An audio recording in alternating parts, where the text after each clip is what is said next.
all entrepreneurship is the diffusion of innovation.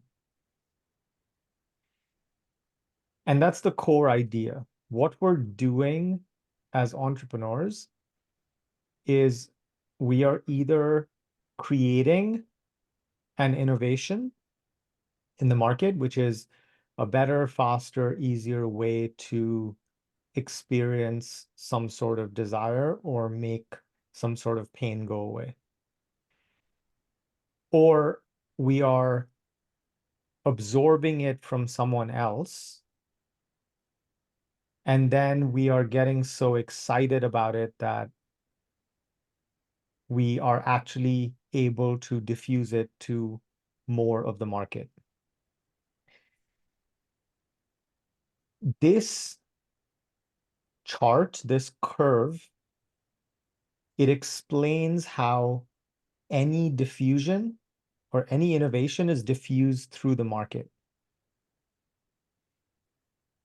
Whether it's iPhones, whether it's ayahuasca, whether it's toothpaste, whether it's some sort of progressive overload based fitness training program, literally every single thing that someone pays for, any product or service, follows this behavior. So the blue curve here is the rate of adoption. So we've talked a lot about how success in business basically is how much and how efficiently we're able to absorb energy from the market. So the rate at which a market's willing to adopt our product or solution, that's what this blue curve represents. The yellow curve represents the market share that we own. So obviously at 100, we have a monopoly. We own the entire market. And we've fully diffused this innovation to the point that it has become a mainstream commodity. Of course, monopolies are notoriously disliked. And as soon as one person has some level of success in a market, people see that as a viable business opportunity, and then they try to replicate it, which is great. That's healthy capitalism. That's actually what causes markets to become more sophisticated over time. Different providers of value compete against each other. They try to innovate even more. And then, of course, the market overall benefits from a healthy level of competition. Now, the first people to adopt a new innovation are innovators. This is a very, very, very tiny percentage of the market. And these are the percentages that this is, I think, from the 50s by a guy called Roger Everett. It's a book that will cause even the most interested of people to fall asleep almost instantaneously. It's very thick. I think there's 3 volumes. So I'm gonna as concisely but as effectively explain this so that you can really apply this to what you're doing. So the innovators, these are the people who, when the first iPhone launched, they queued up outside the store overnight. These are the people who bought the first Tesla. They placed the pre-order, they bought the car, they had no idea how it was going to work. They just wanted the newest thing. These people are the first to adopt anything new that comes onto the market. Then you have the early adopters. The early adopters are also pretty early in the innovation curve, in the diffusion curve. So after innovators, it's the early adopters who jump on the bandwagon. And these people are really interesting. So while the innovators are the first to try and they're willing to take risks, they're okay with stuff being unpolished. They're okay with stuff having bugs. They're okay with stuff not working perfectly. They're very tolerant, right? because they just want the newest thing. The early adopters, these are opinion leaders. These are people comfortable with new ideas, not as friendly to risk as the innovators, a little less tolerance, but these are the people who are still early on the curve. Then, and of course, the early adopters actually sold by the innovators adopting the product. So take Apple, when they release a new phone or a new product, they release it to these people. There's one guy called Marcus Brownlee. I think he has like over 10 million followers on YouTube, and he will review the phone before anyone has a chance to actually see it and use it. And all of the people who follow him look to him for his opinion and his trust, and then they will rush in and they'll place an order. So those are the early adopters. Then you have the early majority. So you can see that this is a much bigger chunk of the market, right? So the early majority, these people, even more risk averse than the early adopters. These people, they need to see more evidence and proof. So what sells these people is actually the success that early adopters and innovators have adopting the new innovation. So basically, while the innovators, they didn't need any proof. The innovator said, oh, you have something that's new, that's cool, I'm in. Here's my money. Of course, these are also people who have a higher budget because they have more discretionary income to spend on stuff that they think is cool. The early adopters also need a lot less proof than the early majority. They need only a little bit of activation energy before they're like, I'm in. I want to try this. Early majority, they want to see proof. They want to see case studies. They want to see testimonials. They want to see results that the innovators and the early adopters got, because they actually wait to see the success of the innovation before they adopt it.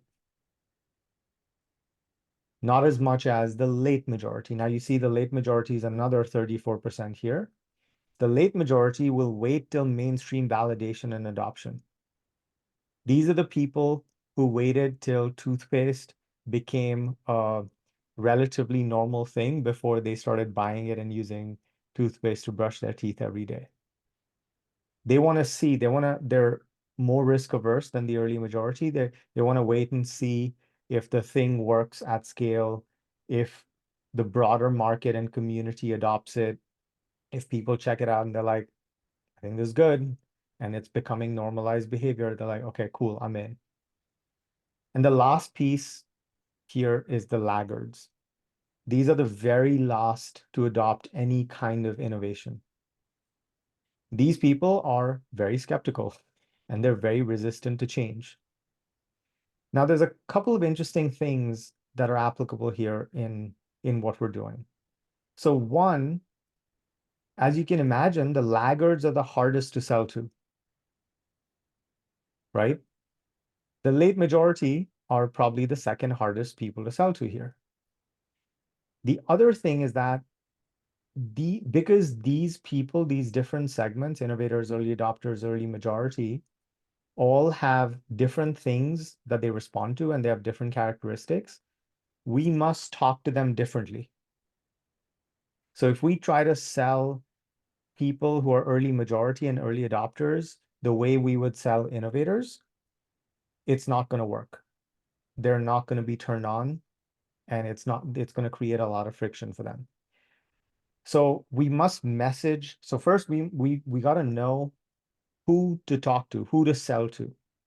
Second, we got to know how to speak to them and how to message so that they can receive the pieces of information and they can be talked to in the way they want to be talked to so that they can adopt.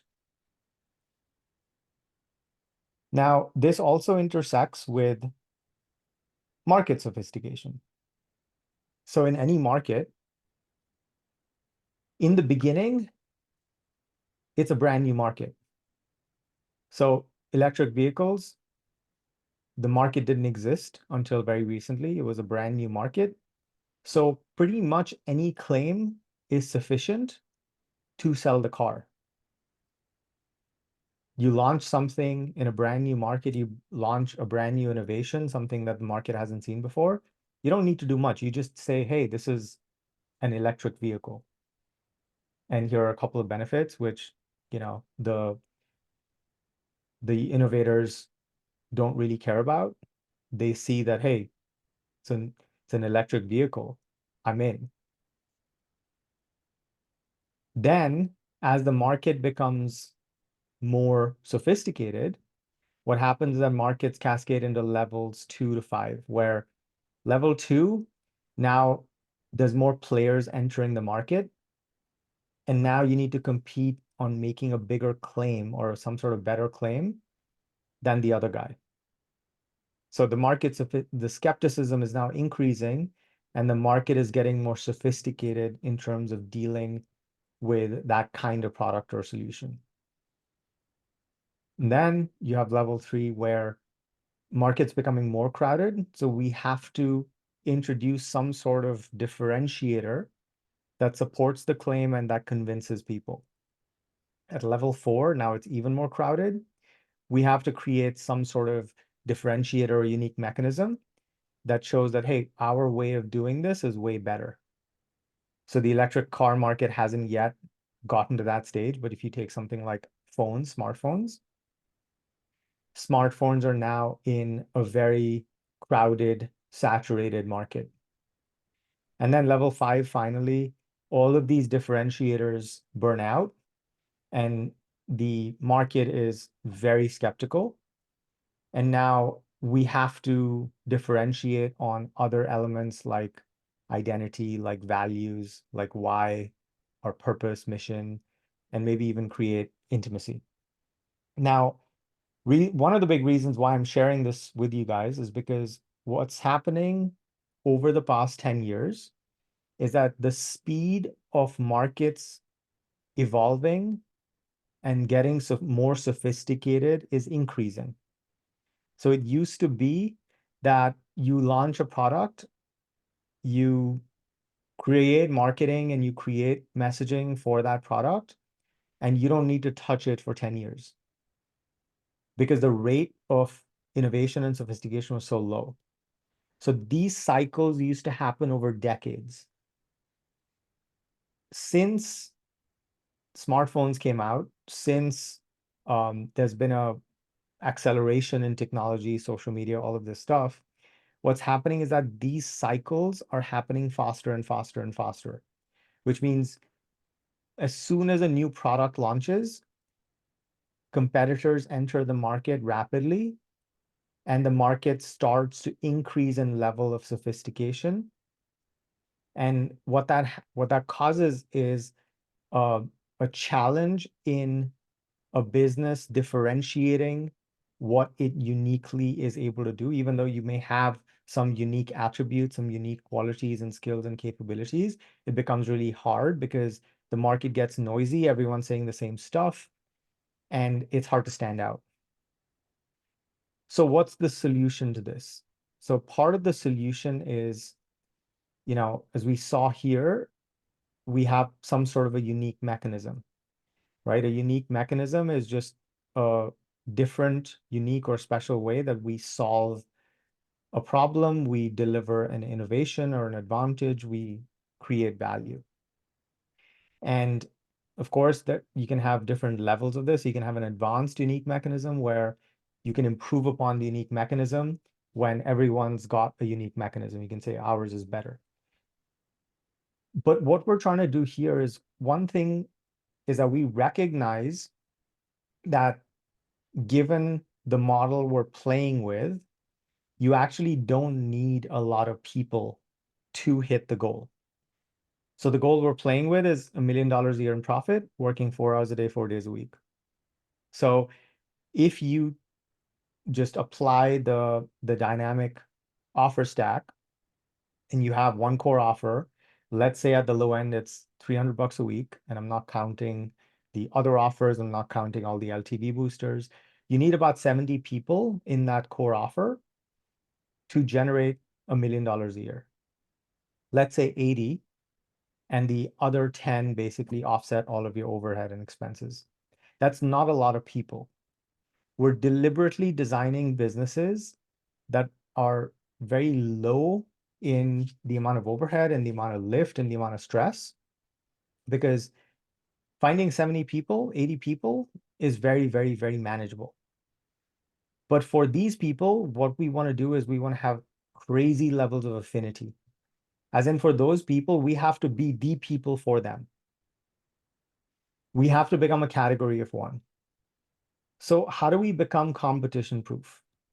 So there's 3 elements that we can incorporate in our business geometry, in our brand, that helps us do that. So this is the intersection of 1, the identity. So our product or service at the end of the day is designed to create some sort of transformation. They go from one identity to another. So Matt, in your case, they come in as one person, but when they leave, or when they hit their big milestone inside your offering, they literally transform into a different person. Brooks, for you, same thing, right? They may come in, they might feel a little chubby, they might feel fatigued, they have some brain fog, they don't feel fit, they have low energy. It's all, they just don't feel good. And maybe they feel shy taking their shirt off at the beach. But after adopting your innovation and reaching some level of saturation in terms of adopting your product, now they've transformed into a different person altogether. They've lost 20 pounds. Maybe they can see their abs for the first time. They feel great about themselves. So our product, solution, or service is an agent of transformation.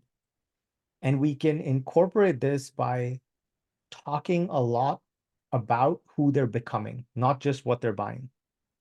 Because ultimately, what people are buying is who they're becoming.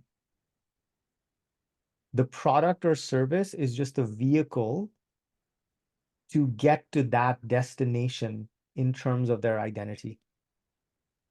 And of course, the other piece of identity here is your identity, because they're buying from you. So ultimately, they're actually buying your values and they're buying your identity. On some level, they're seeing you as the role model, as the embodiment of who they're becoming, who they want to become. So the more you can incorporate your identity into your brand, into all of those touch points with the market, the more it creates a moat. So what we're trying to do is we're trying to create a moat that's defensible. We're trying to create a business that is protected as the market saturates, as the market becomes more commoditized. So the first moat is identity. And the moat is basically created by things that cannot be replicated. Because if it can be replicated, then it's not a moat. So the first piece of the moat is identity. No one can replicate you, your unique story, your hero's journey, what you've accomplished, what you've created your life to be. And that's ultimately a part of what the business is selling. The second piece of this is the mechanism. So over the course of your journey and your experiences, you've created some sort of mechanism that has allowed you to solve a problem for yourself, which now you're offering to the market and saying, hey, I did this for myself. I've done this for a bunch of people. I can help you with this as well. So what is that special secret sauce? What is that unique process? And how is that different from all the other processes? How is it faster? How is it easier? How is it simpler? How does it save them from complexity or discomfort or pain or complication? How does it make their life easier? And the last piece of this is the world. So ultimately, this is another huge moat in a world where AI is making it so that we don't know what real is. We can't tell what's real from fake. The only true moat that's going to exist will be authentic, vulnerable humanity. So this, how we apply this is we have to create a world for our customers, our market to live inside of. We want to invite them inside this world. Eli does this amazingly well. So when he Instagrams pictures from his business class seat going to Italy and toasting champagne on a balcony in Paris, he's inviting people into his world. He's allowing people to witness it and fall in love with his world. And this is where we get to show more of ourselves. This is where we get to invite people into our life in whatever way is that feels right. So an extreme example of this is someone like Kim Kardashian.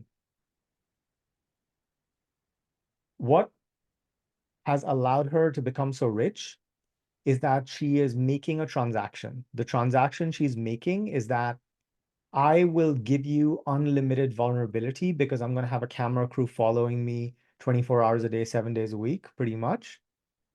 And you will have unfettered access to my life. And you can literally step inside my life because I will open my world to you.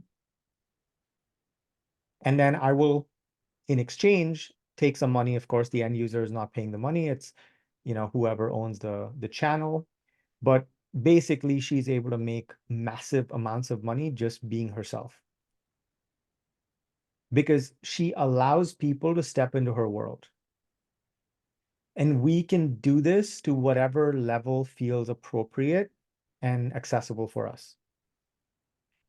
And if we can slot these pieces together and we can build this on top of an innovation that we're bringing to the market, and we're very, very cognizant about what stage of sophistication our market's in, how does that segment of the market want to be talked to? What do they respond best to? Then what we can do is we can capture maximum energy from that market as efficiently as possible.